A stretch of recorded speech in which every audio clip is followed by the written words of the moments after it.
It's time to get real. Where is my coffee? Okay, here we go.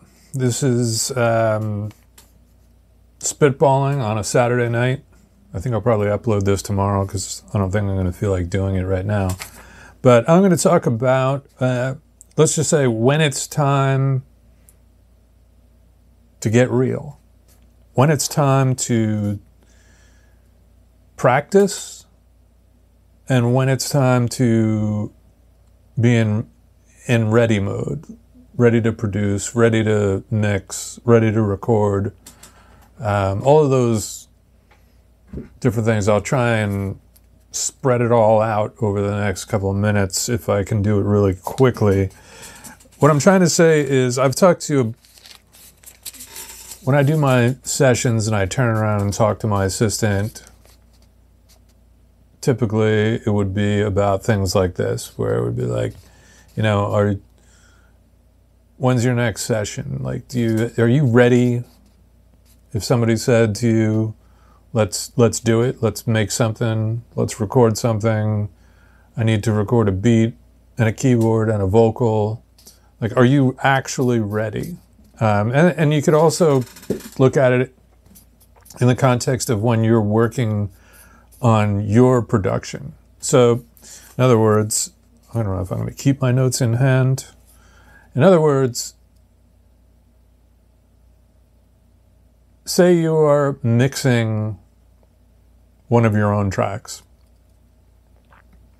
That's not the time to be fishing around trying to find delay sounds and delay patches and reverbs, things like that.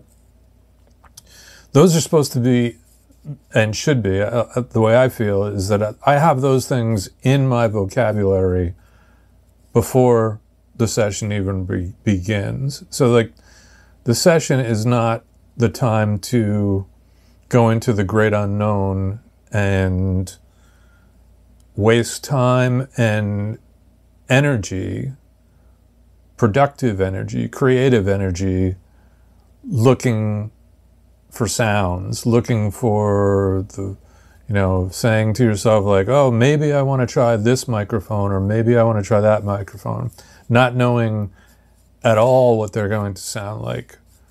Maybe I'm going to dial up a few kick drums because I want to hear 9 different kick drums in this track, without knowing what those kick drums are going to sound like.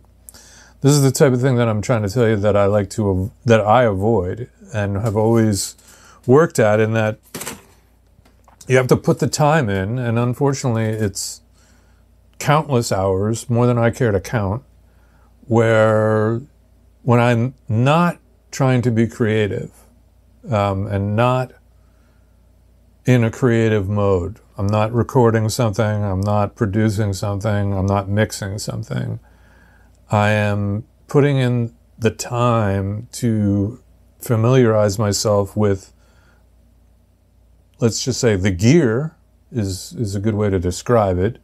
So in other words, like, even on this thing that I have behind me right now, there's this Wurlitzer that I just recently acquired, the Electra 88. So I got this package a while ago, and the Electra 88, you know, it has all the classic vintage keyboards, all the Rhodes stuff and things like that. So would I open that up on a session to start poking around and completely get off track looking for sounds? No. What I've done is, and what I always do, is spend the time and like learn the instrument. And I'm not talking about like learning every single patch in there, but enough of a grasp to say to myself like, okay, I have like, I found like 4 new go-tos that I can have in my brain, so that when inspiration strikes and I say, oh, I need a kind of crunchy sounding Wurlitzer, I'll know that like that morning when I was not trying to do anything in particular besides learn that instrument, I came across a few of those. And maybe I labeled them, you know, favorites, or put them in a preset folder and said, like, okay, these are usable. That allows the creativity to keep going, as opposed to getting caught up in the great search. And then all of a sudden it's 4 hours later and you're still dialing through keyboard sounds. And now you've kind of lost the vibe of the track, the song a little bit. And this goes for mixing too. Like, I know all of my stuff, like all of my gear, like, and completely. So if I put a channel strip in, there is no area of that, or there's no part of that tool that I haven't sort of messed around with prior to putting it in. And this goes for especially if someone else is in the room. I mean, will I kill some of my own time once in a while and say, like, oh, maybe I need to see if this EQ can do what I need it to do on a piano or on a vocal? I'll pop it in real quick and see what's going on. But if there's anyone else around, client, artist, there is zero chance that I would pop something in that I would be like, I have no idea what this is going to do, but here goes nothing. I would say the only time that comes into play is if there's complete desperation and you've tried all of your weapons and the artist or the client is still saying, like, that's still not doing it for me. You know, then you're into another area, which is not an area that's fun to be in when you're on the mad the wild goose chase. So I'm trying to get into this for you to get you to understand how I approach preparation. Like, there's a difference when you're in a session, and everything is a session to me, unless it's prep time. Prep time is completely different than session. So if I'm, and this goes for a lot of other producers that I've worked with over the years, like, they didn't come in to lay a beat, even if they didn't have the full beat ready, they didn't come in to lay the beat and start searching for kick drum sounds. They basically would have 4 or 5, 6 kicks that they always went to and got the production going. And occasionally, maybe somewhere an hour or two down the road, someone would say, like, hey, you know what, give me a second, I'm going to change that kick. You know, I'm going to change that snare. Let me tune that one thing here or there. But there was never the sitting in the room while some guy went click, click, click, click, click, dialing for 4 hours. Even the craziest hip-hop guys you could ever think of were prepared. They had their arsenal ready. Their tools were good to go, and they knew they knew everything about what they had and what they brought with them.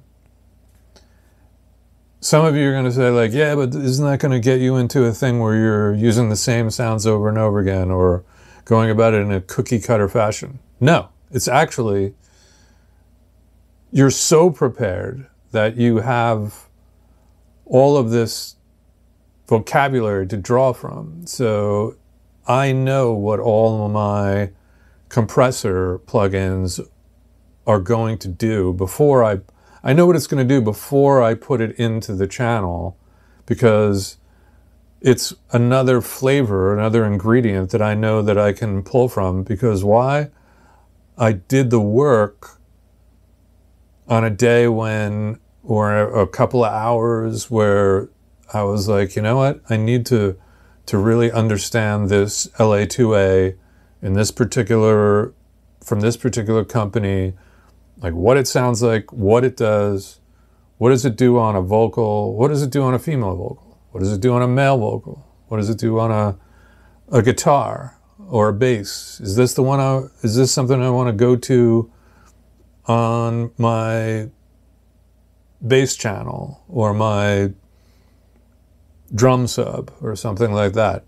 All of these things are worked out. The reverbs, how do I want to, if I'm gonna need a plate one day, like, let me see what all my plates are like and see what they sound like.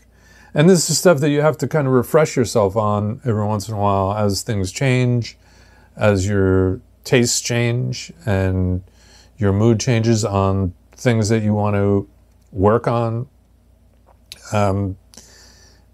It's a work in progress, but that work does not happen during the creativity of mixing, recording. I'm saying this stuff over and over again, but I'm trying to get it across because I've had conversations with several characters in my, that come my way, and I know what's going on in a lot of ways is that they are, particularly on a mix tip and a production tip, they're not separating the two. They're not separating prep time from go time, from game time. I mean, simply put, like the greatest basketball player in the world will work on foul shots and his moves and his passing and his dribbling in practice, and in the game, he's not trying new things. He's not saying to himself like, you want that all to be intuitive, and you want it to be drawing upon the creative side of your brain as opposed to the analytical. You want to be ready to go, ready to make some noise. I'm going to keep this one at this length. I appreciate all the comments. I appreciate the super chats and the buy me a coffees. It's amazing. I've kind of figured out how I'm going to approach the YouTube channel thing that I was talking about with the guys that I think are, not particularly worth your time. I think I'm going to go the positive route. I'm going to go the route of telling you who to check out. And who's worth, in my opinion, who's worthwhile getting to know as far as their message. There's some really great engineers and producers out there, guitar players that have a lot to offer and are worth your time. If you want to spend time watching a guy drop things into a sequence pattern and get all wowed about that and all the production and all that, that's a whole different story. The guys I'll tell you about are not going to be of that nature. All right, take care.